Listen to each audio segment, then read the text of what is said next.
Amados hermanos, amada iglesia, buenos días. Ahora sí. Y bienvenidos todos aquellos que nos están visitando en el día de hoy, como nuestra hermana, querida hermana Heidi, que ahorita compartía los anuncios, dándole también la bienvenida una vez más. Le damos la más cordial y calurosa bienvenida. En este tiempo es fácil dar, esto es un chiste malo, una calurosa bienvenida. Están siendo unos calores de madre, unos calores tremendos. Pero ciertamente es un término que usamos para decirles, estamos gozosos, contentísimos de que estén aquí con nosotros.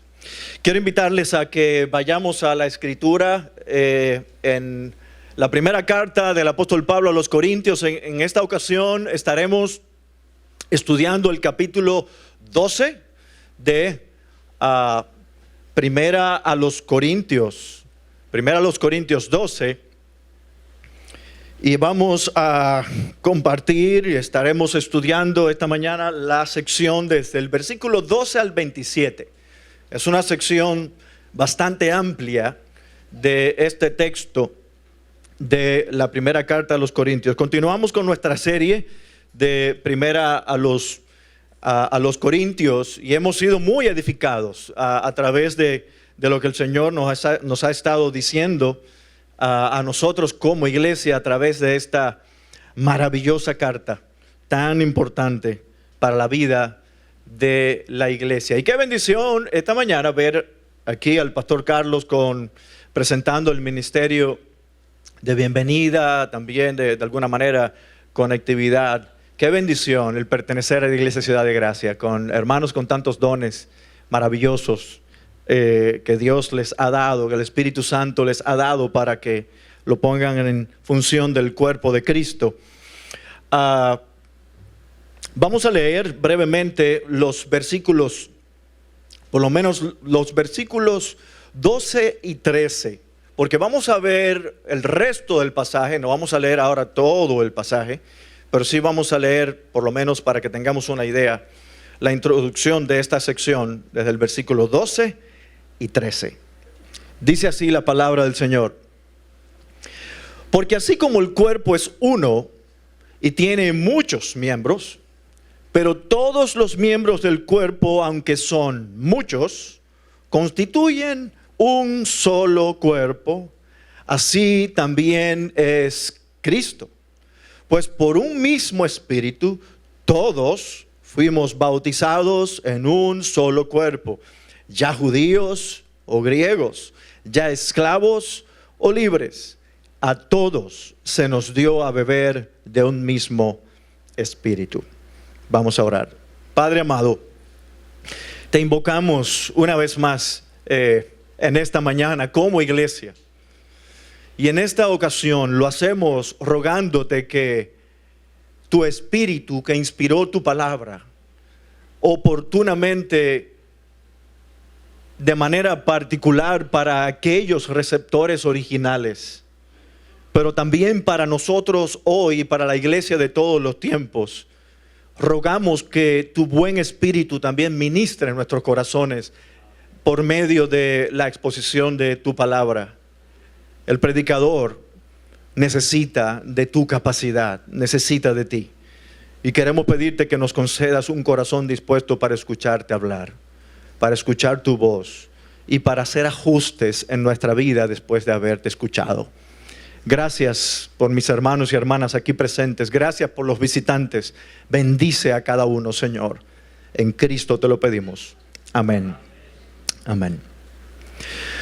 Permítanme comenzar con esta parábola llamada la parábola del cuerpo. Un día, la mano izquierda le dijo confidencialmente a la mano derecha: mira, nosotras trabajamos todo el día, mientras el estómago no hace nada. Las piernas escucharon y dijeron: tú sabes, tienes razón.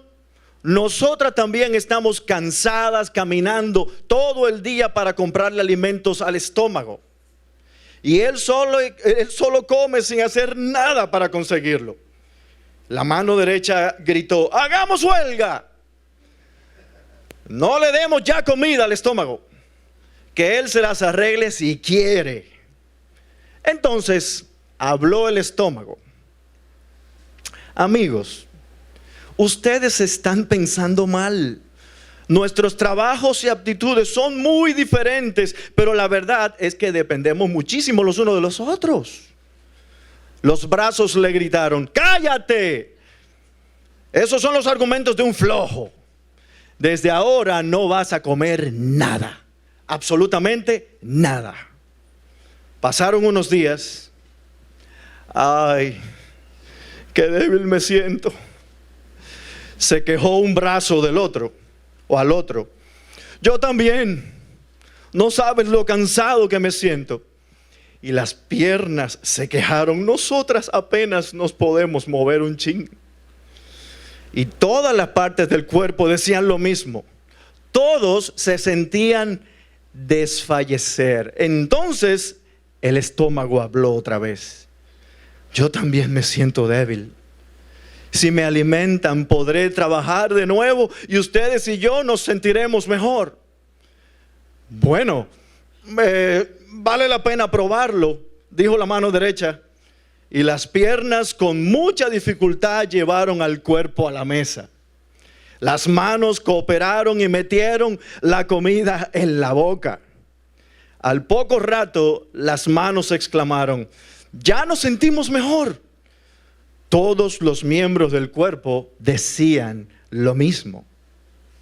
Entonces comprendieron que todos los miembros del cuerpo deben cooperar si quieren conservarse con buena salud. Y el estómago comprendió que él depende del trabajo de los miembros y que debe repartir por igual con los miembros todo lo que llegue a él. Hay muchas partes y un solo cuerpo. Esto lo entendieron ellos muy bien. Cuando uno sufre, todos los demás sufren con él, y cuando recibe atención, todos los demás se alegran con él.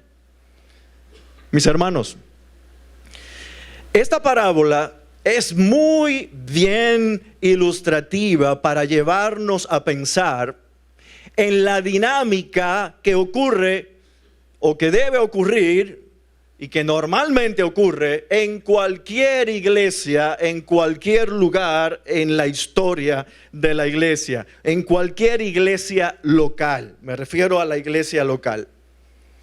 El ideal de una iglesia como el cuerpo de Cristo, conformada por creyentes verdaderos, dotados cada uno por dones impartidos por el Espíritu Santo, para edificarse mutuamente mientras glorifican a Dios y llevan a cabo la gran comisión de hacer discípulos, debiera darse en el ambiente de unidad, donde se toma en cuenta también no solamente la unidad, sino también la diversidad en cada uno de sus miembros, pero aún más promoviendo también en esa diversidad la armonía necesaria en el cuerpo.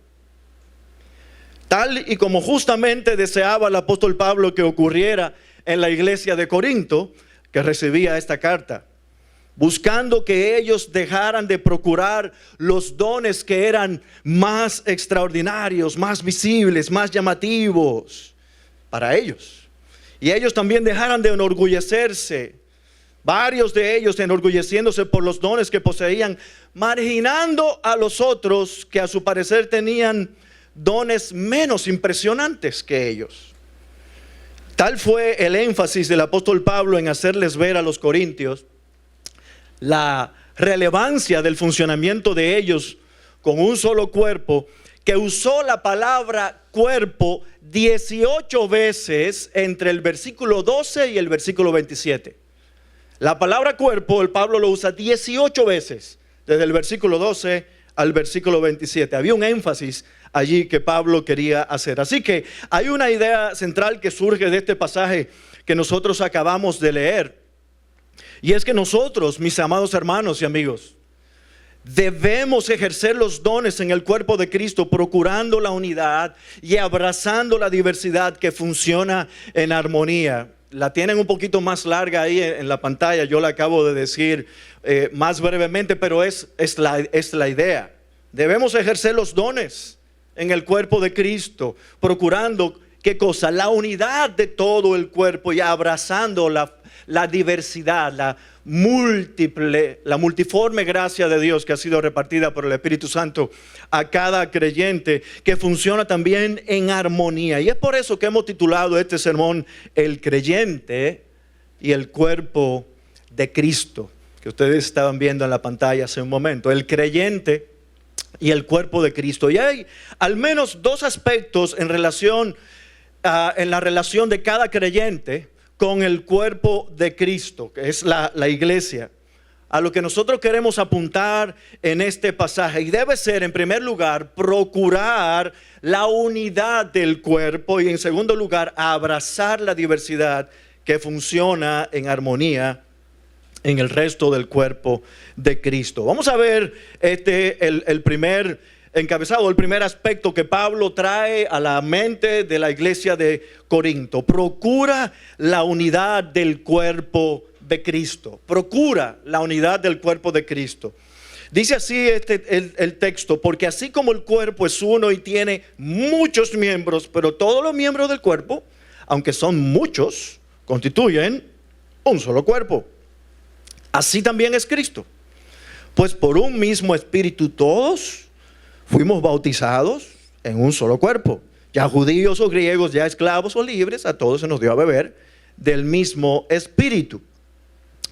Mis hermanos, tanto en el Antiguo Testamento como en el Nuevo Testamento, Dios, de una manera hermosa, usa varias metáforas donde apunta hacia el trato suyo para con su pueblo, soberanamente escogiendo a un pueblo, a un solo pueblo, no muchos pueblos, sino a un solo pueblo de diferentes partes, de diferentes situaciones, escogiéndolos y guardándolos. Por ejemplo, en el Antiguo Testamento vemos cómo Isaías lo menciona en el 64:8, versículo 8.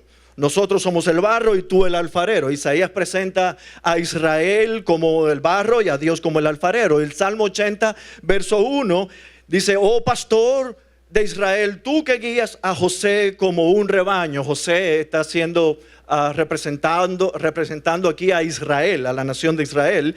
O sea que el salmista presenta a Israel como el rebaño y a Dios como su pastor.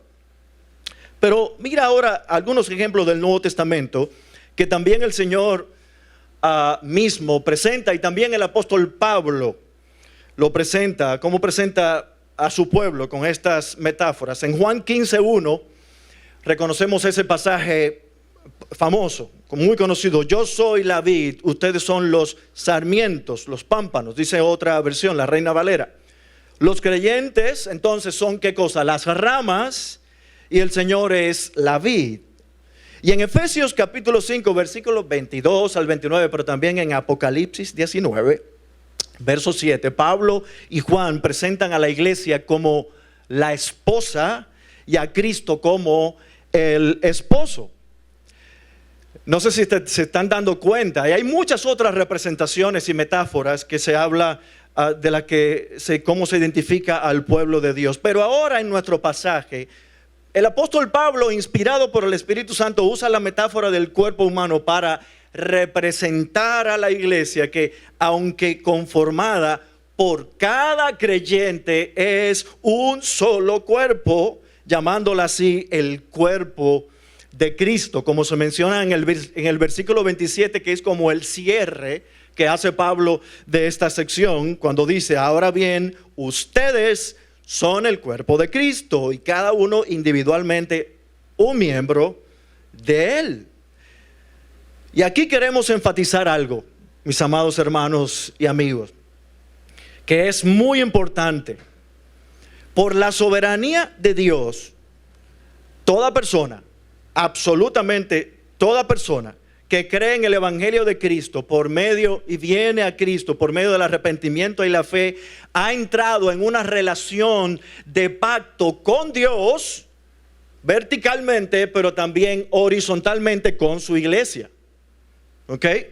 Por medio del arrepentimiento y la fe, viniendo a formar parte del cuerpo universal de Cristo. Dígase, la iglesia universal que está repartida, esparcida por todo lugar, pero de la misma manera, todo genuino creyente, por regla general, debe pertenecer y estar comprometido con un cuerpo local de Cristo. O sea, una iglesia local en la que pueda llevar a cabo sus dones mientras edifica a otro y él mismo es edificado por otros también, para obedecer también la gran comisión de hacer discípulos y en un compañerismo, llevando un compañerismo cristiano con los demás, partes del cuerpo de la iglesia local. Mis hermanos,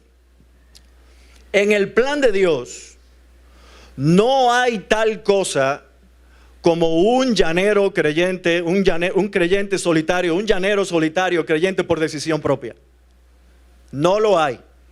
Eso no está concebido en la mente del Señor. No lo hay. Ese no es el diseño de Dios. Y el pastor Miguel Núñez, en su libro Una iglesia conforme al corazón de Dios, da una definición sencilla de lo que es la iglesia, y me gustó y quería presentárselas hoy. Y es esta: la iglesia es un grupo de personas que el Padre escogió, que Cristo redimió a precio de sangre y que el Espíritu Santo regeneró para proclamar su gloria por la eternidad. Eso podría ser una clara y sencilla definición de la iglesia. Pero mira algo más, cómo lo presenta el pastor Miguel, algo más que él dice en esa misma sección de su libro. Para algunos, la iglesia es una especie de club social para hacer amigos o para que sus hijos hagan amistades cristianas con quienes puedan salir y eventualmente casarse incluso. Pero eso realmente debe ser un beneficio colateral, dice el pastor Miguel, y no un propósito propiamente dicho. Para otros, la iglesia es un lugar donde acuden los domingos para cumplir con Dios. Cumple con Dios, de manera que el Señor pueda bendecirlos durante la semana que comienza, como aquel que respeta el semáforo para no tener que pagar una multa. Otros asisten a la iglesia porque allí se sienten bien después de toda una semana en que han pensado poco o nada en Dios, tranquilizando así sus conciencias. Y ciertamente esto es un retrato de lo que ocurre con la iglesia hoy día y a través de todos los tiempos. O está la clase de creyente que en su corazón es perfeccionista y está buscando la iglesia perfecta y llegó a Ciudad de Gracia y la encontró. No, eso no es verdad. No, eso no es verdad. Los que estamos en Ciudad de Gracia sabemos que eso no es así. Está buscando una iglesia perfecta. Y está esperando encontrar esa iglesia perfecta, la cual no existe. Y el día en que la encuentre es mejor que no entre a esa iglesia, porque el día que entre la va a dañar, porque él es imperfecto. ¿Están entendiendo el punto? Jamás se encontrará la iglesia perfecta de este lado de la eternidad, mis amados hermanos. Todos luchamos con imperfecciones. Yo mejor no te digo las mías. Yo voy a dejar que tú la descubras. Todos luchamos con imperfecciones. Todos nosotros. No sé si al escuchar esto alguien aquí se pueda sentir aludido con lo que yo acabo de mencionar y le cause molestias. O en el mejor de los casos, lo que yo sí quisiera que pasara principalmente es que pueda llegar a tomar la decisión de dar su siguiente paso espiritual, de formar parte de una iglesia local, si es un verdadero creyente, poniendo sus dones en ejercicio. Y no tiene que ser necesariamente en Ciudad de Gracia, no. El anhelo de nuestro corazón como pastores, y así debe ser el anhelo de todo creyente aquí, es que si hay algún creyente que no está congregándose o siendo parte de una iglesia local, lo tenga, lo haga. Porque nuestras almas lo necesitan. Yo necesito de mis pastores, aunque a veces me molestan. Yo necesito de mis hermanos. Sí, los necesito. Ahora bien, la situación de los corintios era muy particular. El espíritu divisivo, mira, se respiraba en el ambiente y Pablo lo supo de una vez. Recordamos cómo Pablo los amonesta en el capítulo 1, versículo 12, por la división de sus preferencias personales carnales, cuando unos decían, ¿se acuerdan? Yo soy de Pablo, y otro decía, yo soy de Apolos, y otro decía, yo soy de Cefas, y el más espiritual decía, yo soy de Cristo. Pero mentira, había una zurrapa por detrás. Había una situación. ¿Saben lo que es una zurrapa? Había un concón por detrás, en esa aparente espiritualidad. A lo que Pablo entonces termina apuntando en el versículo 13, y en ese momento él le dice, ¿está dividido Cristo? Ustedes dicen, yo soy de Pablo, y otros dicen, yo soy de Apolos, yo soy de Cefas, y otros dicen, yo soy de Cristo. Y Pablo dice, hello, ¿Cristo está dividido? Explíquenme. No. Bueno, pues ahora los dones los estaban dividiendo a ellos. Increíble. Una iglesia tan capacitada, con capacidades espirituales dadas por el Espíritu Santo, y ahora se estaban dividiendo. Fíjate cómo Pablo en los versículos anteriores, al comenzar con estos argumentos del cuerpo, él alude de la manera en que Dios soberanamente, por el Espíritu, ha dado dones, capacidades espirituales a cada creyente, y solo a los creyentes. Porque los incrédulos, los no creyentes, pueden tener talentos, pero solo los creyentes tienen dones que son dados por el Espíritu Santo, capacidades espirituales para edificación de los demás creyentes en la iglesia y darle a conocer a Él también ante los incrédulos. Mira cómo dice en el versículo 4, si pueden ver en sus Biblias. Ahora bien, hay diversidad de dones, pero el Espíritu es el mismo. Hay diversidad de ministerios, pero el Señor es el mismo. Y hay diversidad de operaciones, pero es el mismo Dios que hace todas las cosas en todos. Pero a cada uno se le da la manifestación del Espíritu. ¿Para qué? Para el bien común. ¿Se dan cuenta? Para el bien común. Lo que está diciendo Pablo aquí es, el ejercicio de sus dones en la iglesia local, lo que debe hacer es buscar el bien común del cuerpo, el bienestar de todos en el cuerpo, en un cuerpo. Y hay un argumento muy fuerte que usa el apóstol Pablo para motivar a los corintios a procurar la unidad de la iglesia. Mira lo que dice en el versículo 12. Porque así como el cuerpo es uno y tiene muchos miembros, pero todos los miembros del cuerpo, aunque son muchos, constituyen un solo cuerpo, dice, así también Cristo. Así también es Cristo. Para la mayoría de nosotros, la verdad es que sería más fácil esperar que el versículo terminara, o que Pablo terminara diciendo, mira, así como el cuerpo humano tiene muchos miembros, aunque son muchos, así también es la iglesia. Pero Pablo no dice eso. Pablo dice, así también es Cristo. Es Cristo. Mis amados hermanos, aunque el Señor, nuestro amado Señor Jesucristo, no está físicamente en medio nuestro, sino que con su cuerpo glorificado después de resucitar de entre los muertos, reina ahora con ese cuerpo en los cielos. ¿No es así? Sí.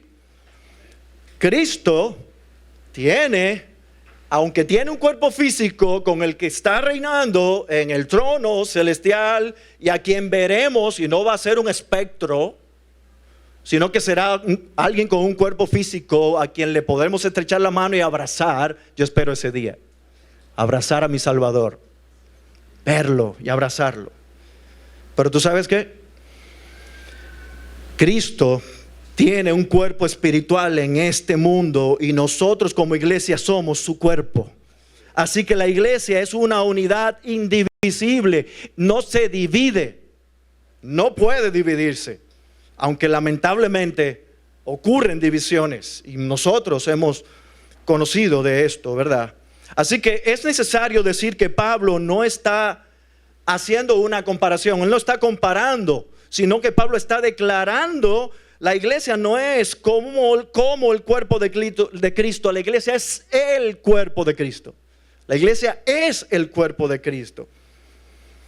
Pero además de este fuerte argumento, yo no sé si tú te fijaste en las expresiones de unidad del versículo 12 y el versículo 13. Mira conmigo, versículo 12, el cuerpo es uno, miembros del cuerpo, un solo cuerpo. Versículo 13, por un mismo espíritu, un solo cuerpo. Y un cuerpo en el que cada uno de sus miembros fue llamado a salvación e injertado por su mismo Espíritu Santo, por un mismo Espíritu Santo. Y por eso es que Pablo les dice en el versículo 13, vean conmigo, pues por un mismo Espíritu todos fuimos bautizados en un cuerpo, en un solo cuerpo. Pregunta, mis amados hermanos, surge una pregunta de aquí. ¿Acaso alguno de nosotros fue salvo de alguna manera diferente que no fuera por el llamado del Espíritu Santo a través del Evangelio? Por supuesto que no.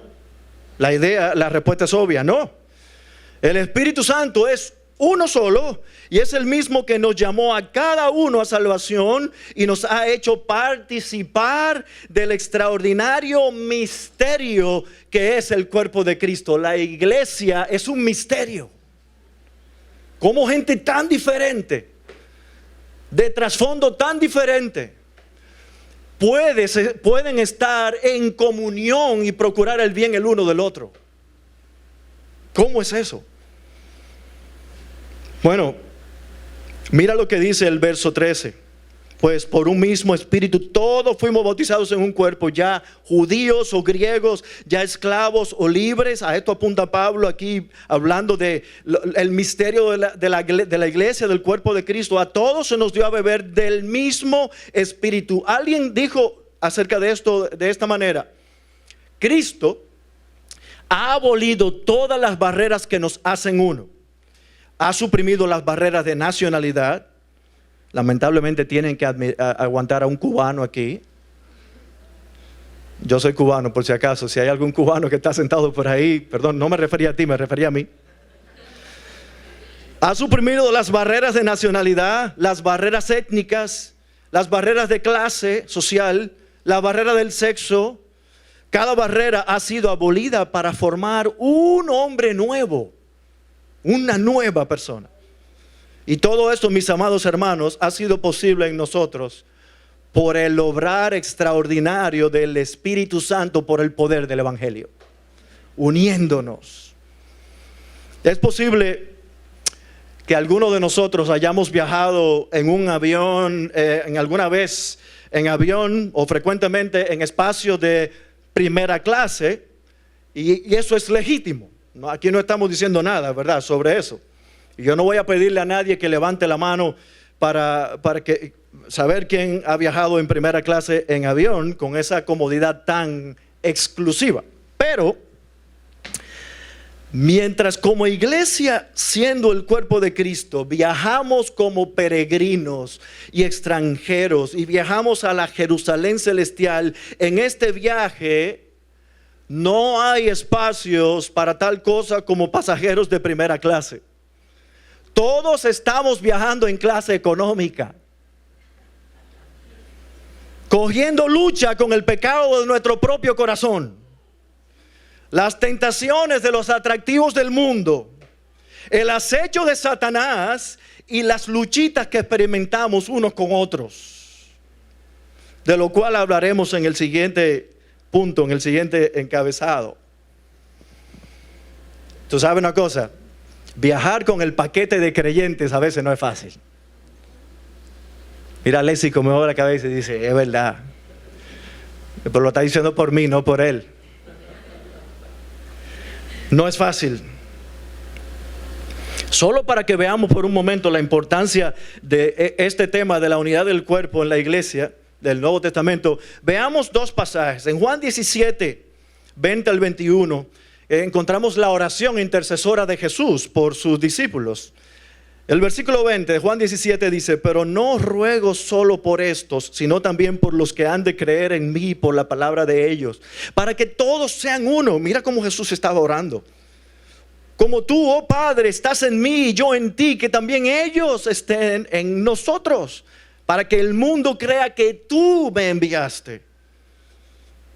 Todos los que creen en la verdad de la palabra de Cristo son un solo cuerpo y tienen la misma esperanza de vida eterna. Notaste, Jesús estaba intercediendo por aquellos discípulos que él tenía, pero también por ti y por mí.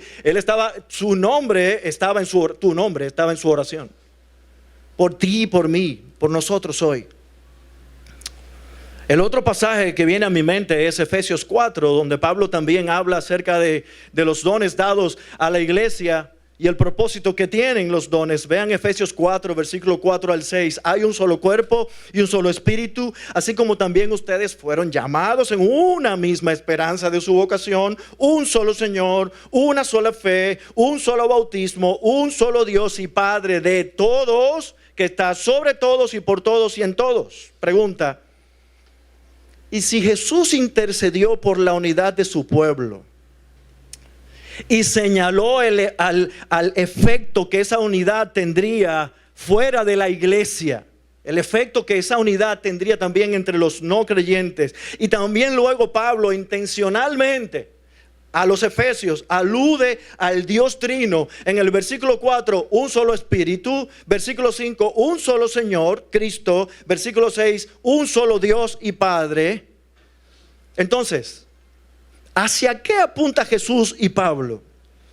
Alguien lo dijo de esta manera: las personas de la deidad en medio de sus funciones únicas mantienen una unidad completa y perfecta en todos los aspectos de la naturaleza y plan divinos. Y si ese es Dios, que actúa en armonía y en unidad, ¿cuánto más nosotros?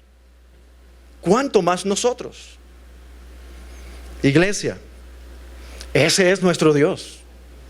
Y ese es el que nos llama a nosotros a procurar la unidad en el cuerpo de Cristo. Nadie en el cuerpo debe ser una isla.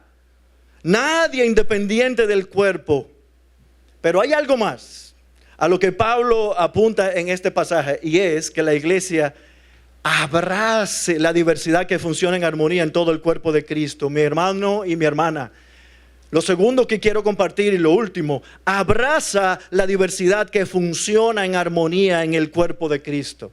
Y esto lo veremos no tan detalladamente de los versículos 14 al 27. Mira lo que dice versículo 14: porque el cuerpo no es un solo miembro, sino muchos. El 15: si el pie dijera, porque no soy mano, no soy parte del cuerpo, no por eso deja ser parte del cuerpo. Y si el ojo dijera, porque no soy ojo, no soy parte del cuerpo, no por eso deja ser parte del cuerpo. Y si todo el cuerpo fuera ojo, ¿qué sería del oído?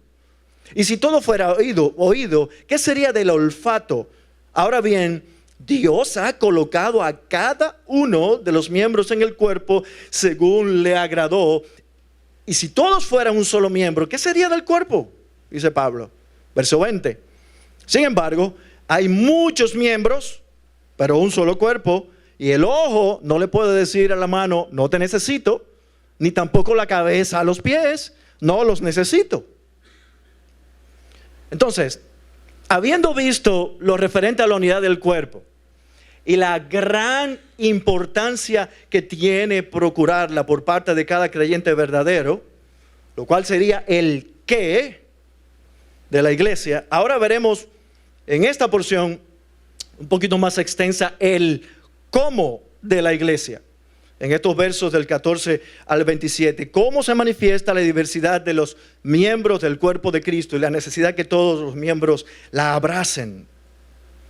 Pero antes, me gustaría apuntar a un pasaje que está en el Evangelio de Juan, en el capítulo 3. ¿Tú recuerdas la conversación de Jesús con Nicodemo? Cuando Jesús vino de noche cuando Nicodemo vino a Jesús de noche porque quería hablar con él no estaba entendiendo espiritualmente qué es lo que estaba pasando y necesitaba que Jesús le explicara cómo nacer de nuevo.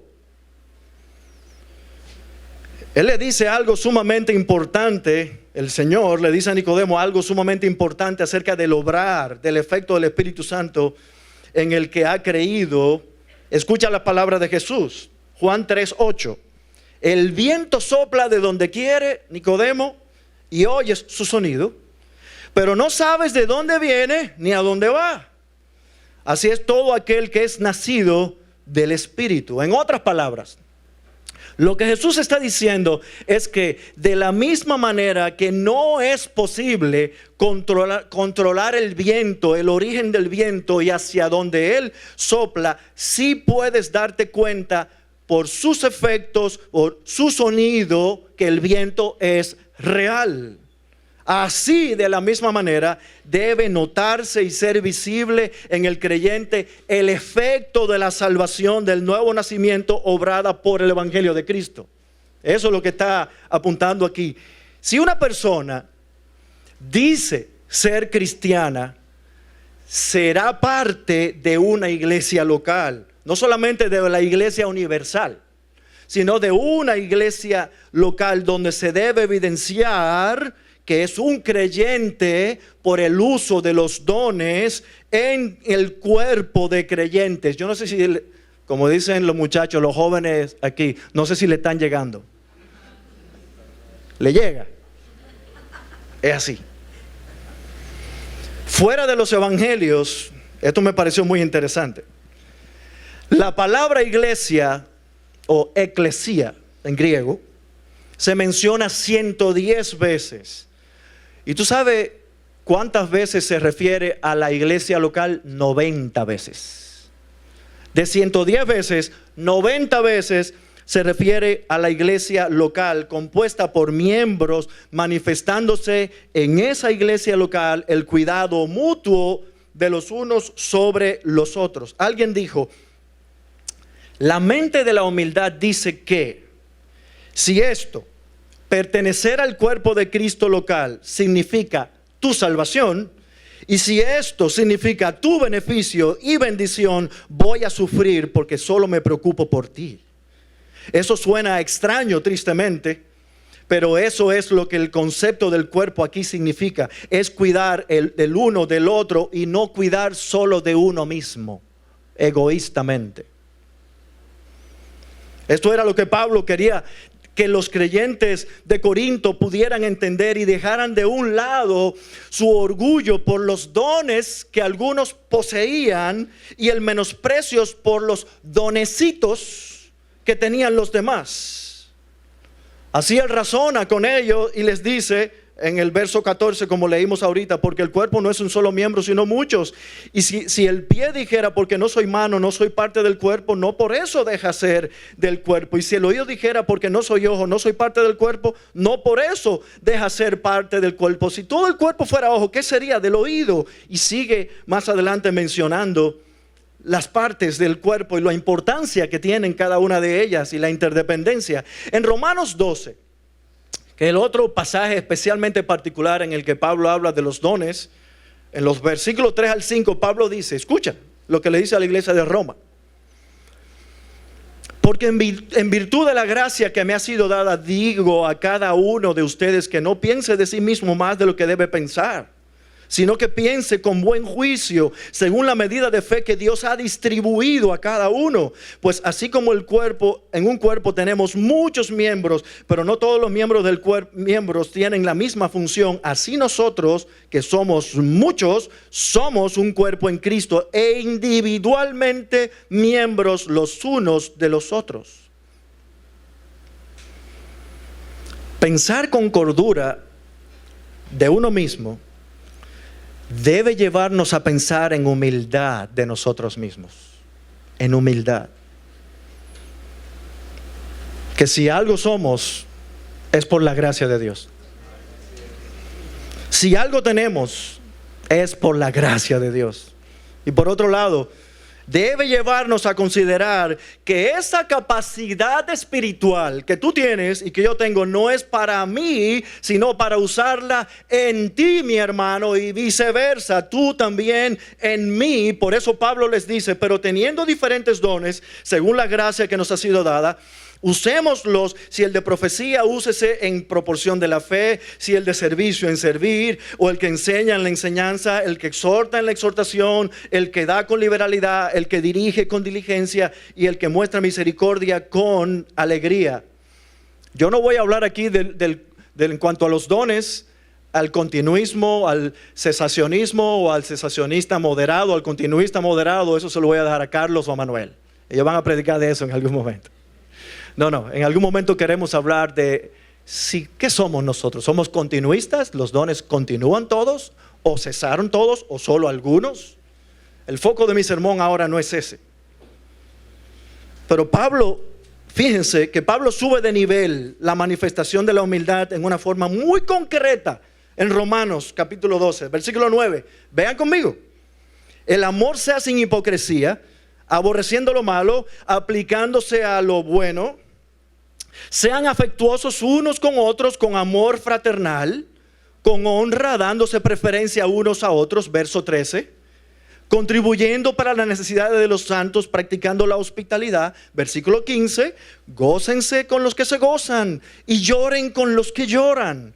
Tengan el mismo sentir unos con otros. No sean altivos en su pensar, sino condescendiendo con los humildes. La Reina Valera dice: asociándoos con los humildes. No sean sabios en vuestra propia opinión. Cuando usamos nuestros dones y nuestras capacidades creyendo que nos estamos comiendo el mundo, cuando creemos que somos la última Coca-Cola en el desierto, no estamos buscando el bien común. Estamos siendo sabios en nuestra propia opinión.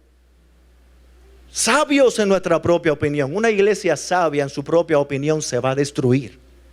Se destruye.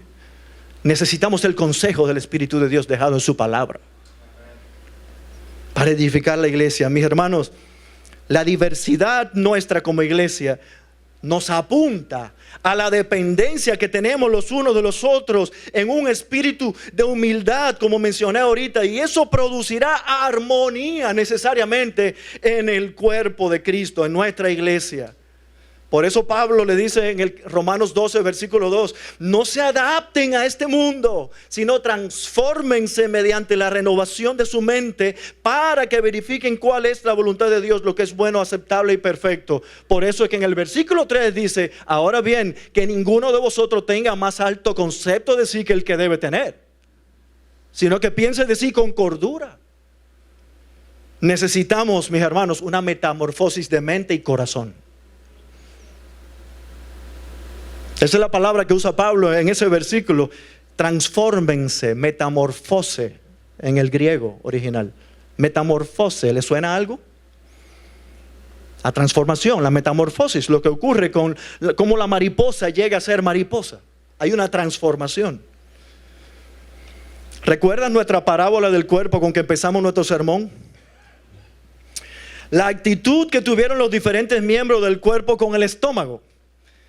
Este es un flojo. Le prohibieron recibir comida por medio de la boca y el efecto se llegó a sentir de inmediato en los demás miembros: debilidad y paralización del cuerpo completo. No fue hasta que el estómago les habló, ¿se acuerdan? ¿No se acuerdan de? No, pero no puede ser. El estómago les habló y le dijo: señores, ustedes no están pensando bien, yo también me siento débil. Ahí fue que ellos entendieron y entraron en razón cuando el estómago le habló y les aconsejó que llevaran el cuerpo a buscar comida, y lo alimentaron y solo así empezaron a experimentar nuevas fuerzas y bienestar. Yo recuerdo que hace varios años empecé a tener problemas con mi vesícula. Mi digestión se volvió cada vez más lenta y todo mi cuerpo empezó a sentir los efectos de eso. Al final, cuando fui al doctor, el gastroenterólogo descubrió que tenía piedras en la vesícula. No me quiero acordar de eso. Y había que llevarme a cirugía. Había que desvesicularizarme. Me inventé eso ahora. No. Tenía que sacarme la vesícula. Me llevaron a cirugía y terminé sin vesícula. Luego de la cirugía, aunque el cirujano me dijo que podía irme a comer chicharrón en Villamella, embute. nunca más volvería a ser el mismo. Todo mi cuerpo me recuerda con frecuencia que no tengo vesícula. Estoy sin vesícula. Mis hermanos, de la misma manera sucede como iglesia. Cuando falta y se debilita uno de los miembros del cuerpo, el cuerpo sufre. Nos necesitamos mutuamente para hacernos bien, ministrándonos por medio de nuestros dones y que nosotros también disfrutemos de la riqueza, de la diversidad en el cuerpo que funciona en una armonía en medio del cuerpo. Ahora bien, en nuestro pasaje, aunque el apóstol Pablo razona con los corintios de esta manera, él apunta hacia algo más aquí. Pablo apunta al trato especial que Dios le da en el cuerpo de la iglesia con aquellos que parecen más débiles e insignificantes a los ojos de los demás, incluso menos atractivos. Mira cómo le dice en el versículo 22, 1 Corintios 12, 22. Por el contrario, la verdad es que los miembros del cuerpo que parecen los más débiles son los más necesarios, y las partes del cuerpo que estimamos menos honrosas, a estas las vestimos con más honra, así que las partes que consideramos más íntimas reciben un trato más honroso. Versículo 24, ya que nuestras partes presentables no lo necesitan, pero así formó Dios el cuerpo, dando mayor honra a la parte que carecía de ella, a fin de que en el cuerpo no haya división, sino que los miembros tengan el mismo cuidado unos por otros. Si un miembro sufre, todos los miembros sufren con él. Si un miembro es honrado, todos los miembros se regocijan con él. Y termina diciendo Pablo el 27, ahora bien, ustedes son el cuerpo de Cristo y cada uno individualmente un miembro de él. Hay algunos comentaristas que mencionan que estos miembros que Pablo menciona aquí en este pasaje como los más débiles, pero que son los más necesarios, los menos honrosos, pero que necesitan ser vestidos con más honra. Las partes más íntimas que necesitan recibir un trato más honroso se refiere a los órganos internos del cuerpo humano. Y esto me recordó no solo lo delicado, sino el aspecto poco atractivo que tienen los órganos internos del cuerpo. Puede ser que Pablo se estuviera refiriendo a esos miembros de nuestro cuerpo que nosotros vestimos más decorosamente, que no deben verse. Lo que normalmente se ve de nosotros es nuestra cara, nuestras manos, nuestros pies, si andamos en chancletas, no sé. Pero hay otros miembros de nuestro cuerpo que cubrimos con más decoro. Pero a lo que se está refiriendo en el griego original probablemente son a órganos internos que son partes del cuerpo.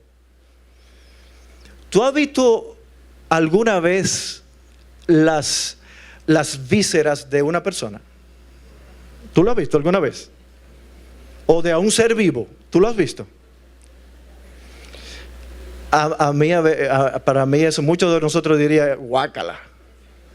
Oh, qué fuerte, qué impactante. Es impactante.